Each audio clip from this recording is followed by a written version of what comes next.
प्यारी साथ संगतियों, ये कलयुग का भयानक समय है और इस भयानक समय में मन इंद्रियां बड़े जोरों पे हैं। हर इंसान आज इतना चतुर चालाक, इतना होशियार अपने आप को मानने लगा है कि भगवान को तो वो कुछ समझता ही नहीं। उसे लगता है कि जितनी अकल, जितनी समझदारी मालिक ने मुझे बख्शी है, शायद ही कोई दूसरा ऐसा जन्मा हो। पर यह भ्रम है, गलत फहमी है। उस मालिक ने सबको दिमाग दिया है, उस मालिक ने सबको अकल दी है, पर कोई ज्यादा इस्तेमाल करता है और कोई कम इस्तेमाल करता है। ये नहीं है सिवाय उन मंदबुद्धियों के जिनको ऊपर कर्मों की मार है। वो मंदबुद्धि ही पैदा हुए, उनको अगर छोड़ दे तो नॉर्मल इंसान का दिमाग बेहद बेहद जबरदस्त है। आज तक साइंस आदमी के दिमाग को सिर्फ 10-15% ही पढ़ पाई है, उससे आगे नहीं बढ़ी। और आज सुपर कंप्यूटर बन गए, मिसाइल बनी है, खात्मे का साजो सामान हाइड्रोजन बम तक बन गए। ये सिर्फ 5 से 10% इस्तेमाल करने से हो गया। अगर इसका ज्यादा इस्तेमाल किया जाए तो क्या से क्या नहीं हो सकता। आज दुनिया जो तबाही के रास्ते की तरफ जा रही है, काश सारे साइंटिस्ट इसलिए लग जाएं कि इंसान को ज्यादा से ज्यादा सुख कैसे मिले, ज्यादा से ज्यादा दिलो दिमाग में शांति कैसे आए, ज्यादा से ज्यादा शांत में रहते हुए आनंद में जीवन कैसे व्यतीत किया जाए। तो भगवान का नाम साइंटिस्टों को भी बहुत रास्ता दिखा सकता है। लेकिन जैसा शुरू से चलता आया है, इंसान के खात्मे के लिए साजो सामान पे रिसर्च ज्यादा होती है। इंसान के अंदर भूखमरी ना आए, इसको रोकने के लिए रिसर्च बहुत कम होती है। अगर ये रिसर्च कर दी जाए तो हम कहते हैं कोई दुखी रहे ही ना बाहरी तौर पे, और साथ में ईश्वर का नाम ले तो अंदरूनी तौर पे भी सुखी हो सकता है। होड़ मची हुई है इंसानों में एक दूसरे को नीचा दिखाने की। होड़ मची हुई है देशों में एक दूसरे से ज्यादा टेक्नोलॉजी लाके डराने की। होड़ बहुत कम नजर आती है इंसानियत सृष्टि के भले कमाने की, बहुत कम। काश साइंटिस्ट तबाही का मार्ग त्याग की उसी यूरेनियम में से, उसी तबाही की चीजों से भलाई की चीजें बना दें, तो हमें लगता है ये गाड़ियों के लिए पेट्रोल डीजल की जरूरत ही ना रहे। ये गैस सिलेंडर, ये साजो सामान की जरूरत ही ना पड़े, क्योंकि उन तत्व से बहुत एनर्जी पैदा की जा सकती है। सूरज एक ऐसा तत्व है, या दूसरे शब्दों में ऐसी शक्ति है जिससे हम इतनी एनर्जी हासिल कर सकते हैं, इतनी एनर्जी हासिल कर सकते हैं, कोई बैटरी की जरूरत नहीं, कोई डीजल पेट्रोल की जरूरत ना पड़े, कोई गैस सिलेंडर की जरूरत ना पड़े। अगर इस पे पीछे लग जाएं और इसको हम पकड़ लें साइंटिस्ट लोग, तो पूरे घरों में चूल्हे फ्री में चलेंगे। साइकिल, गाड़ियां, मोटरसाइकिल वगैरह सब फ्री में चलेंगे, क्योंकि साइकिल पे भी इंजन लग जाएगा जब सूर्य से ही चार्ज होना है। पर कोई उधर दिमाग लगाता ही नहीं, एक हद तक दिमाग लगाते हैं, छोड़ देते हैं। और बेचारा कोई सीधा साधा बंदा उसको पकड़ ले तो उसको कह देते हैं तू नहीं कर सकता, तो कानूनी दायरे से बाहर है। बहुत सस्ते में बहुत बढ़िया चीजें बन सकती। डीएनए के इलाज के लिए हमारे डॉक्टर, हमारे साइंटिस्ट अगर लग जाएं, जो रामायण काल में होता था कि आदमी का डीएनए ठीक कर दिया जाता था और वो सैकड़ों साल जिंदगी जीता रहता था, कभी भी उसको दुख नहीं आता था। लेकिन यहां तो दवाई की सारी फैक्ट्रियां बंद हो जाएंगी। वो होने क्यों देंगे डीएनए की टेस्ट? कितनी दवाइयों के बैठे हैं।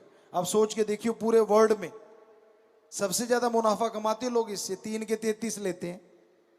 बुरा ना मानना, और क्षेत्रों में भी यही हाल है, पर ख्याल में आ गया तो जो ख्याल में आ गया हमने बोल दिया। हमें ऐसा लगता है, ये हमारे विचार हैं। हो सकता है 3 के 300 भी होते हो, हमें क्या पता। हो तो क्या 3 के 13 ही होते हो, क्या कह सकते हैं। लेकिन है गड़बड़ जरूर, पक्का है। वरना एक ही दवाई एक ही जगह पे हमने देखी है, 3 रुपए की भी मिलती है और 30 रुपए की भी मिलती है। क्यों भाई? सेम साल्ट है, सेम सब कुछ है।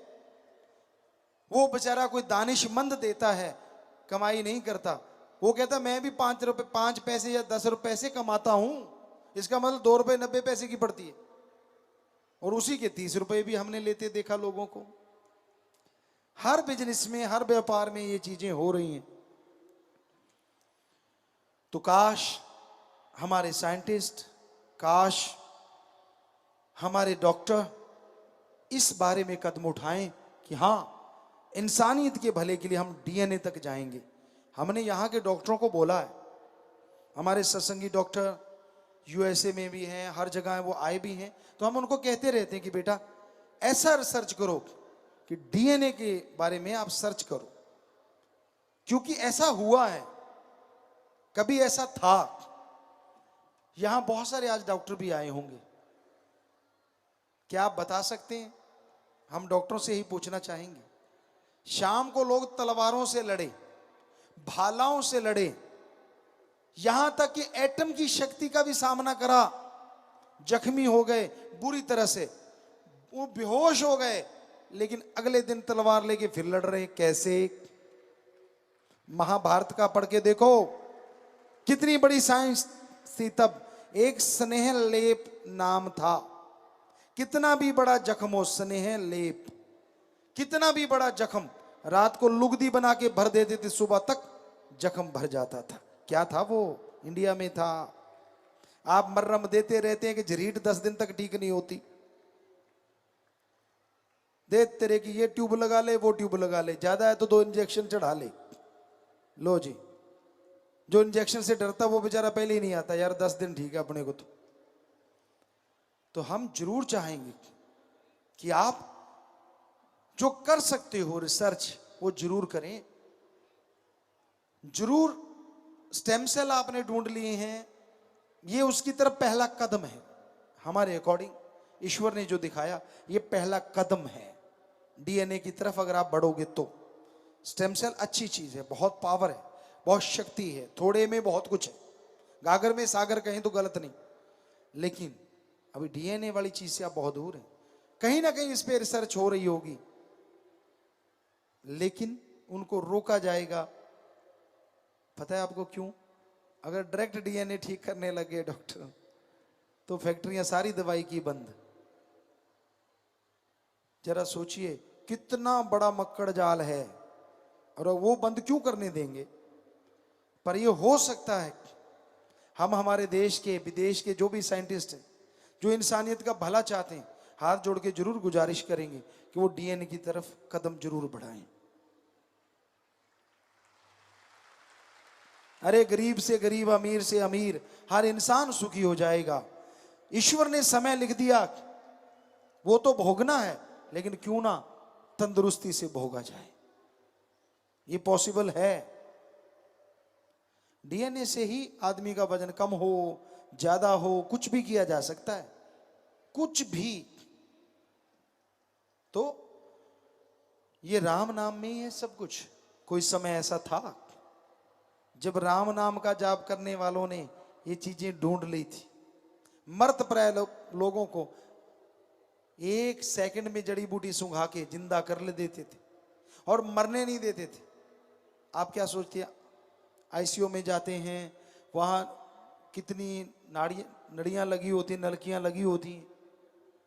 क्या आपको बताएं, उदाहरण दें, लक्ष्मण जी मूर्छित हो गए थे, कोमा में चले गए थे, और ये हो गया था कि वो मर्त पर आए हैं, लेकिन कहते उस वैद्य ने टाइम दे दिया, इतनी देर मैं इसकी बॉडी से प्राण नहीं निकलने दूंगा।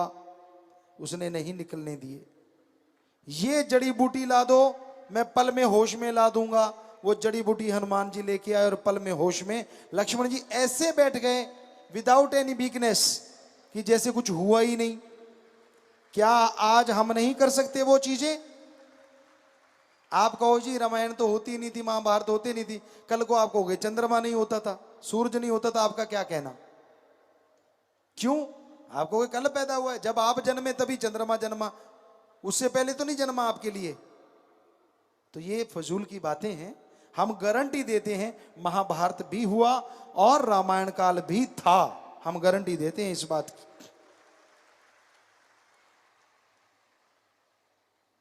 आप उसमें बहुत सारी चीजें जान सकते हो अगर गूढ़ अध्ययन करो, बहुत बहुत कुछ। पर यह संभव तभी होगा ना जब आपकी रिसर्च उसकी तरफ जाएगी, जब आप उस तरफ बढ़ेंगे। जब तक आप उस तरफ बढ़ते नहीं, आपको मंजिल नहीं मिलती। तो बहुत जरूरी है इस कलयुग में, इस भयानक समय में, इंसानियत के लिए, सृष्टि के भले के लिए कुछ ना कुछ किया जाए। और वो किया जा सकता है। पशु नहीं करेंगे, पक्षी नहीं कर सकता, पेड़ पौधे नहीं, लेकिन इन्हीं से मनुष्य करवा सकता है। इंसान एकमात्र ऐसा है जिसके अंदर दिमाग बेहिसाब है। हाथी के सूंड से कम ताकत है इंसान में, पर उसके सिर पे बैठ के जहां मर्जी लेके चला जाता है। शेर दहाड़ मार दे, आदमी का दिमाग फट जाए, पास से मार दे, कान के पर्दे फट जाएं, लेकिन अपने इशारों पे शेर को नचाता है। और क्या क्या उदाहरण दें आपको, क्या नहीं करता है इंसान का दिमाग। और वो भी 10 से 15% की रेंज में, और कहीं 50% तक चले जाओ तो पता नहीं क्या से क्या हो जाए। तो कहने का मतलब, आप मंदबुद्धि नहीं है ये सोचा करो। अपने आप को नेगेटिविटी का शिकार मत बनाया करो कि मुझे कुछ नहीं आता, मैं तो फेल ही होऊंगा, मेरे में तो कुछ भी नहीं है। क्यों नहीं है भाई? ये ऊपर का खाना मालिक ने भर रखा है, इस्तेमाल करो ना करो वो आपकी मर्जी है, पर सामान सबका एक क्लास है इस खाने में। तो अब इस्तेमाल कैसे करते हो वो आपके ऊपर निर्भर है ना। तो आज के दौर में बहुत जरूरी है कोई परहित परमार्थ सोचे। इस दिमाग से अच्छी सोच लाया करो। संत पीर फकीर कभी किसी का बुरा नहीं सोचते। संत पीर फकीर कभी किसी का बुरा नहीं करते। जब आदमी के अंदर खोट होता है, आदमी के अंदर दोष होता है, पंजाबी में एक कहावत है, आपदा पाड़ा आपनों ही मार जाता है। मतलब जब खुद में कोई कमी होती है ना, उससे बचने के लिए जब वो संतों में कमी निकालने लगता है, क्यों किंतु परंतु जब शुरू हो जाती है, तो वो अपने कर्मों की वजह से दुखी, बेइंतहा दुखी होना शुरू हो जाता है। अपने आप को बचाने के लिए हथकंडे अपनाता है, दूसरों का इस्तेमाल करता है।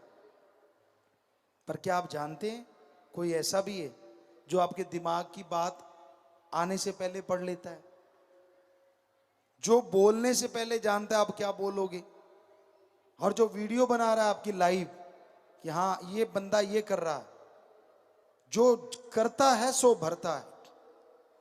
जितने मर्जी गप मारते रहो फकीर के सामने, जो मर्जी कहते रहो, फकीर देखो हाँ बेटा, अच्छा बेटा, अच्छा बेटा।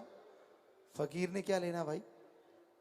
पर आपको लगता है मैंने बुद्धू बना दिया। भूल जाते हो आपने अपने आप को बुद्धू बना लिया, क्योंकि वो राम है, वो अल्लाह है, वो वाहिगुरु है, वो गॉड है, वो ईश्वर है जो सबके अंदर बैठा हर पल हर क्षण का हिसाब रखता है।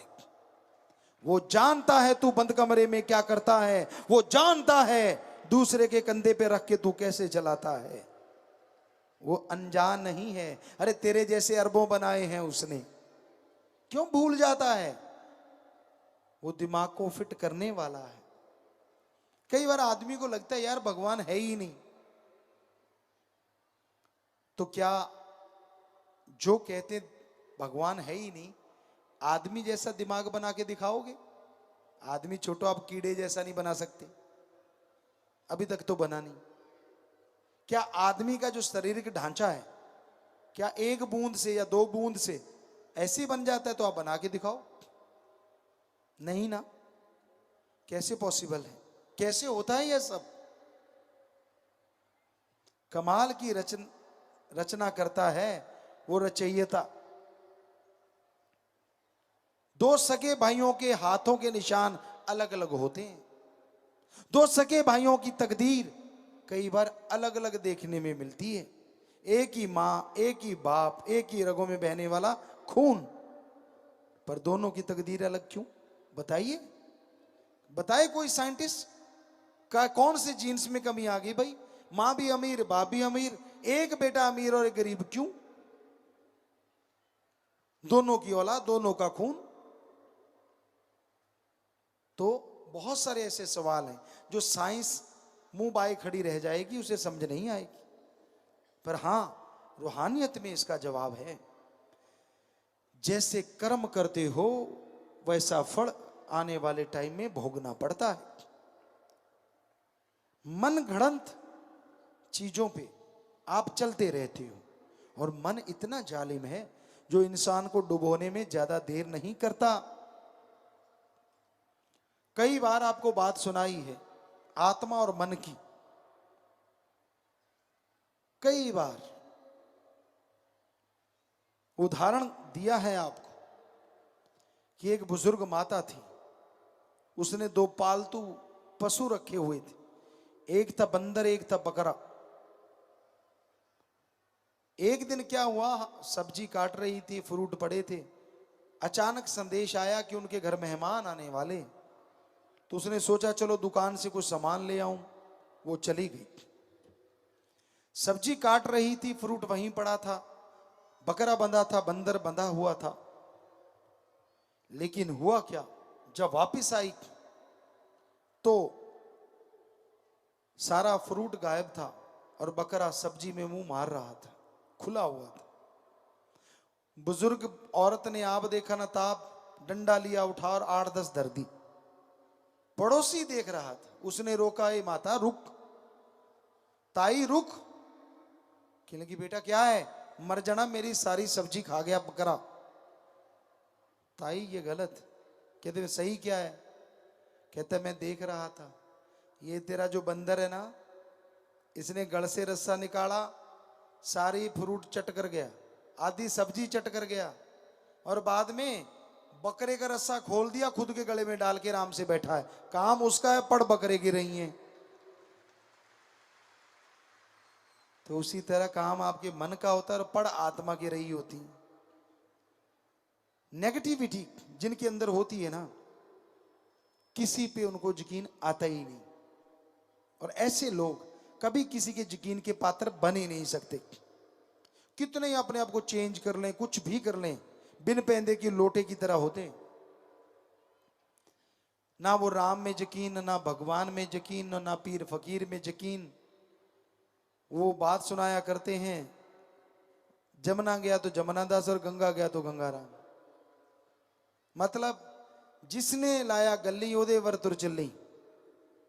अजीबो गरीब बातें हम देखते रहते, चुप रहते हैं, मुस्कुराते रहते हैं, मालिक से दुआ करते रहते हैं सबको सद्बुद्धि बख्शे। लोगों को अपना सिक्का चलाना होता है। जब लगा कि सिक्का नहीं चला तो गड़बड़, और चल गया तो खोटा भी अच्छा। तो राम का नाम इस कलयुग में अति जरूरी है। ओम हरि अल्लाह वाहिगुरु के नाम के बिना आपको सद्बुद्धि नहीं आएगी। आप दूसरों के भले की तो छोड़ो, अपना भी भला नहीं कर पाओगे। राम नाम का सुमरन करना पड़ेगा, भक्ति करनी पड़ेगी। 15 मिनट करो, आधा घंटा करो, वो आपकी मर्जी, पर करो।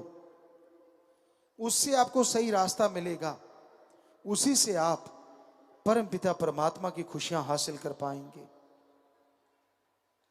और राम का नाम लेना कितना आसान है, आपको लगता है कि नहीं, पर है आसान। साईं मस्ताना जी, शास्त्र नाम जी दाता ने सिर्फ 3 ही शब्द बना दिए, और अगर एक ग्रंथ दिया होता तो क्या करते आप? अब 3 शब्द भी आप जाप नहीं करना चाहते। कई लोग बड़ा अजीबोगरीब जवाब देते हैं, गुरुजी टाइम नहीं लगता। कमाल है यार, पोटी नहीं जाता क्या? जाता है। आजकल के बच्चे तो आधा घंटा फोन पे मत्था मार के निकाल के आते हैं। उसकी जगह फोन ना ले, राम का नाम जपता रहे, उधर भी काम और उधर भी काम, क्या पता कब मिल जाए राम। पर ना जी, बता कौन सा तेरा काम छुड़वाया?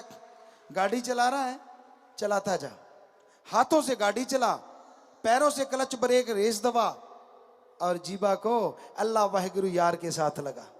बता क्या काम छुड़वाया तेरा? तेरी गाड़ी भी जा रही है और उधर वाली गाड़ी भी जा रही है, क्या पता कौन सी गाड़ी कहां पहुंच जाए। ये फजूल के बहाने ना मारा करो। ऐसे बहाने तो पहली कक्षा में पढ़ने वाले बच्चे भी नहीं मारते, फर्स्ट क्लास वाले, जैसे आप मारते हो। टाइम नहीं मिलता, कमाल है। रोटी खाते हो सही टाइम पे, ब्रेकफास्ट करते हो सही टाइम पे, लंच डिनर सही टाइम पे, राम के नाम के टाइम नहीं है। गप मारने हो सारी सारी रात प्रोग्राम चलता है, और सतगुरु के पास बैठना हो तो नींद आने लगती है। सत्संग सुननी हो तो नींद जारी, मुंह फाड़ फाड़ के आवासियां लेता है, चाहे अंदर बैठ के दांत गिन लो। मतलब अजीबोगरीब स्थिति है। गप मार रहे हो, फिर जोश देखो, अच्छा सामने वाला पूछता है मतलब फिर क्यों हुआ,